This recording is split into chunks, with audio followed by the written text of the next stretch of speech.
राज चर्चा में ब्रेक के बाद एक बार फिर से स्वागत है आपका। यूपी में बेरोजगारी भत्ता किसे मिलेगा, इसको लेकर तस्वीर साफ होने लगी है।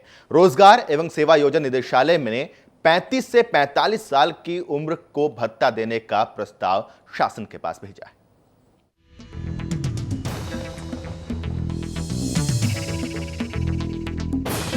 बेरोजगारी भत्ते की चाह में बुजुर्ग घंटों लाइन में लगे हैं, लेकिन इनकी ये मेहनत शायद बेकार साबित हो सकती है। यूपी में बेरोजगारी भत्ते को लेकर सेवा योजना निदेशालय ने जो प्रस्ताव शासन को भेजा है, उसके मुताबिक बेरोजगारी भत्ता उसी शख्स को मिलेगा जिसकी उम्र 35 से 45 के बीच होगी। समाजवादी पार्टी ने बेरोजगारों को 1000 रुपए महीने का भत्ता देने का वादा किया था। भत्ता पाने की चाह में डॉक्टर, इंजीनियर से लेकर बुजुर्गों ने सेवा योजना कार्यालय पर घंटों लाइन में लगकर अपना पंजीयन करवाया। दरअसल समाजवादी पार्टी ने न्यूनतम उम्र 35 साल पहले ही तय कर दी थी, लेकिन अधिकतम उम्र को लेकर लोगों में सस्पेंस था। लिहाजा बुजुर्ग भी बेरोजगारी भत्ते की आस लगाए बैठे थे। लेकिन अब सेवा योजना निदेशालय के प्रस्ताव से तस्वीर कुछ साफ हुई है। ऐसे में उन लोगों को निराशा ही हाथ लगी है जो 45 साल की उम्र पार कर चुके हैं। प्रस्ताव में ये भी कहा गया है कि बेरोजगारी भत्ता रोजगार एवं सेवा योजना ऑफिस से सीधे ट्रेजरी विभाग को भेजा जाएगा, जहां से पैसा बेरोजगारों के बैंक अकाउंट में ट्रांसफर किया जाएगा। लेकिन सेवा योजना निदेशालय के प्रस्ताव पर अभी कैबिनेट की मुहर लगनी बाकी है और उसके बाद ही उम्र को लेकर चला आ रहा सस्पेंस खत्म होगा और शासनादेश जारी किया जाएगा। बेरोजगारी भत्ता की चाह में बुजुर्ग महिलाओं ने भी रजिस्ट्रेशन करवाया था। इनमें से कई महिलाएं ऐसी भी थी जिन्हें सरकार विधवा पेंशन दे रही है। सरकार की तरफ से बेरोजगारी भत्ता को लेकर पहले ही गाइडलाइन जारी कर दी गई होती तो ना बुजुर्ग परेशान होते और ना ही सेवा योजना ऑफिस में काम का बोझ बढ़ता। Bureau report, UP news. जी, तो जब से बेरोजगारी भत्ता देने का ऐलान किया गया तब से हमने लगातार इस खबर के बारे में आपको पल पल की जानकारी दी थी कि किस तरह से सुबह से लेकर के शाम तक लोगों की भीड़ लगी रहती थी और अब जाकर जो फैसला आया है 35 साल से 45 साल तक की ही लोग पा सकेंगे। क्या कहेंगे आप?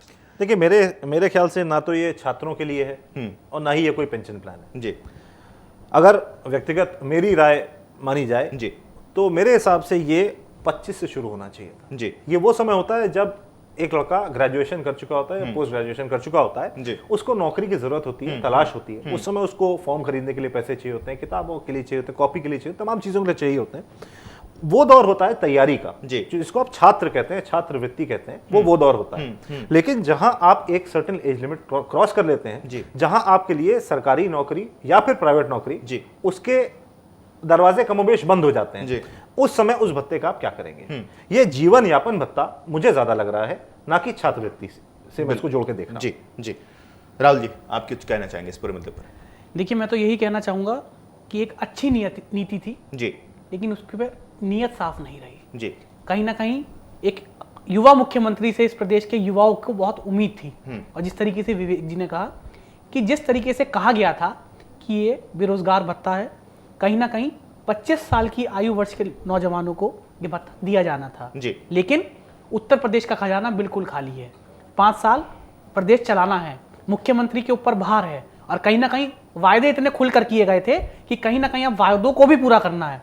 तो अब जब ये देखा गया कि कई लाख लोगों ने इस बेरोजगार भत्ता को लेने के लिए पंजीकरण करा दिया, तो फिर अब सरकार ने एक बीच का रास्ता निकाला कि कहीं ना कहीं उत्तर प्रदेश के खजाने पर भार कम पड़े, जिसके चलते 35 से 45 वर्ष की आयु के बीच के लोगों को आइडेंटिफाई किया गया। जी।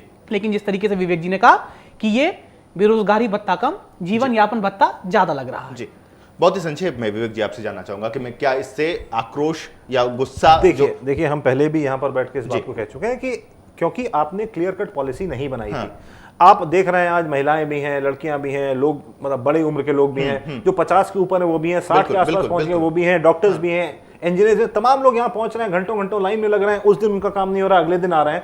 हर दिन हर जनपद में लाख लाख 1.5 लाख आदमी खड़ा हो रहा था कि धूप में बिना मौसम परवाह किए हुए। आज की तारीख में उन लोगों के दिल पर क्या बीतेगी जब उन्हें मालूम होगा 35 से 45 के लिए। पहली चीज दिशाहीन है, और दूसरा बहुतों का दिल टूटेगा। बिल्कुल, बहुतों का दिल टूटेगा इस पूरे फैसले से, और इस दिल टूटने का क्या असर होगा ये भी आने वाले समय में हमें देखना होगा।